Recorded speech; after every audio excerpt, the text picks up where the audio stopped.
Matthew, Mark, and Luke follow a fairly similar pattern.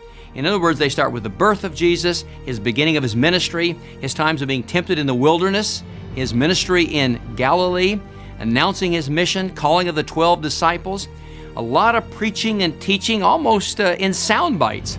And then there's the miracles and the healings, followed by, generally, this phrase, don't tell anybody what happened. And then finally the transfiguration, along with his final walk to Jerusalem, and then that focus on the last week, where he drives the money changers out of the temple, the Last Supper, where he's with his disciples and he talks about his body and about the blood. Finally, the death, the burial, the resurrection, and his appearances, post-resurrection appearances, and then finally his commissioning them with the Great Commission. Now, what does John include in his writings that Matthew, Mark, and Luke don't include in theirs? Well, he talks about the marriage feast in Cana of Galilee.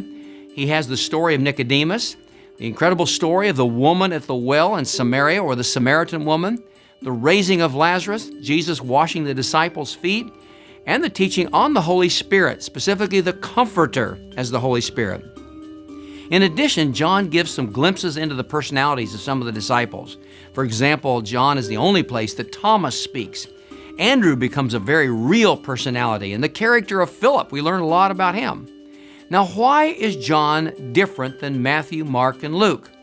Well, I presume it's on purpose, don't you? In other words, there's some lengthy dialogues like the Samaritan woman or the Nicodemus that are there that are not in the others. Why would that be? Why is it so different?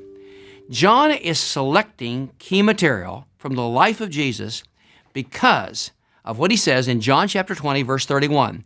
These are written that you may believe that Jesus is the Christ, the Son of God, and that by believing you may have life in his name.